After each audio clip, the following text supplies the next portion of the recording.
Hi friends, ఈ వీడియోలో మనం రోజువారీ రాశి ఫలాలలో మేషరాశి వారి గురించి తెలుసుకుందాం. అంతకన్నా ముందు చిన్న రిక్వెస్ట్ ఫ్రెండ్స్, ఈ వీడియో కనుక నచ్చినట్లయితే లైక్ చేయండి, షేర్ చేయండి, అలాగే సబ్స్క్రైబ్ చేయడం అసలు మర్చిపోవద్దు. మీ యొక్క సపోర్ట్ నాకు ఎంతో అవసరం. ఇక మేషరాశి వారికి ఈరోజు చూసుకున్నట్లయితే ఇతరులతో వివాదాలకు దూరంగా ఉండడం ఎంతో మేలు చేస్తుంది. జీవిత భాగస్వామితో అకారణంగా మాట పట్టింపులు కలిగే అవకాశం కనిపిస్తున్నందున కాస్త ప్రశాంతంగా ఉండడానికి ప్రయత్నించండి. వృత్తి వ్యాపారాలలో ఎవరైతే ఉన్నారో వారి యొక్క భాగస్తుల ప్రవర్తన చికాకు పరుస్తుంది. రుణ ఒత్తిడిలు పెరుగుతాయి. ఆర్థిక వ్యవహారాలు నిరాశను కలిగిస్తాయి. చిన్నపాటి అనారోగ్య సమస్యలు వేధించే అవకాశం ఉన్నందున ఔషధ సేవనం చేయండి. తగ్గకపోతే వైద్య సంప్రదింపులు చేయడం మీకు ఎంతో మేలు చేస్తుంది. ఇక ఈరోజు మేషరాశి వారికి తొందరపాటుతనం అస్సలు పనికిరాదు.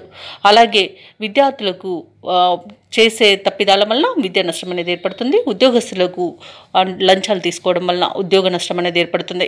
వ్యాపారస్తులకు కూడా ఆలోచించకుండా నిర్ణయాలు తీసుకోవడం వల్ల వ్యాపార నష్టాలు కూడా కలుగుతాయి. ఇక ఈరోజు చెడు అలవాట్ల వల్ల ప్రమాదాలన్నీ జరిగే అవకాశం ఉన్నది. మద్యపాన సేవనం చేసి వాహనాలు నడపడం వలన వాహన ప్రమాద సూచనలు అయితే కనిపిస్తున్నవి. ఇక వ్యాపారస్తులు అనుభవం లేక తీసుకునే నిర్ణయాల వలన వ్యాపార నష్టం అనేది కలుగుతుంది. ఇక ఈరోజు వ్యవసాయదారులకు పంట నష్టం అనేది కలుగుతుంది. అలాగే నకిలీ విత్తనాల బెడద కూడా కనబడుతుంది. ఇక వైద్యులకు కూడా కష్టకాలం అని చెప్పవచ్చు. సినీ రంగం వారి ఇబ్బందులు పడతారు. కాంట్రాక్టర్లు వచ్చిన కాంట్రాక్టులను చేజార్చుకుంటారు. ఇక ఈరోజు ఆస్తి నష్టం కలుగుతుంది. అలాగే కోర్టు వ్యవహారాల్లో కూడా మీకు అనుకూలమైన తీర్పు లభించకపోవచ్చు. ఇక అనేక రకాలుగా చికాకులు అనేవి ఏర్పడతాయి.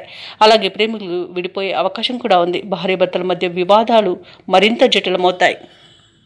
ఎవరైతే దూర ప్రయాణాలు చేస్తున్నారో ఆ ప్రయాణాలలో వాహన ప్రమాద సూచనలు ఉన్నవి కాబట్టి వాయిదా వేసుకోండి, లేదా తగిన జాగ్రత్తలు తీసుకోవడం అనేది చెప్పుకోదగ్గ సూచన.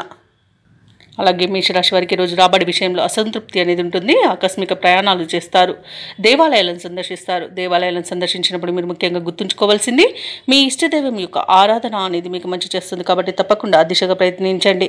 ఇక ఈరోజు వ్యాపార వాణిజ్యవేత్తలు ఎవరైతే ఉన్నారో వారు అనుకున్న లాభాలను పొందలేకపోతారు. ప్రభుత్వ ఉద్యోగస్తులు ఎవరైతే ఉన్నారో వారికి మరింత పని ఒత్తిడి అనేది మీద పడవచ్చు. క్రీడాకారులకు, చిత్ర పరిశ్రమ వారికి విదేశీ పర్యటనలు రద్దు చేసుకోవాల్సి వస్తుంది. ఇక విద్యార్థులు మరింత కృషి చేస్తే కానీ ఫలితం కనిపించని రోజుగా చెప్పవచ్చు. ముఖ్యంగా మహిళలకి కుటుంబ సభ్యులతో తగాదాలు ఏర్పడే అవకాశం కనిపిస్తుంది. ఇక ఈరోజు మేషరాశి వారికి అదృష్ట రంగు తెలుపు, ప్రతికూలమైన రంగు ఎరుపు, అదృష్ట సంఖ్య 9. ఈరోజు మేషరాశి వారు దుర్గా సూక్త పారాయణం అలాగే సత్యనారాయణ స్వామి పూజించడం వలన మంచి శుభ ఫలితాలను పొందుతారు. అలాగే పనులలో వచ్చే ఆటంకాలని తొలగించుకోగలుగుతారు.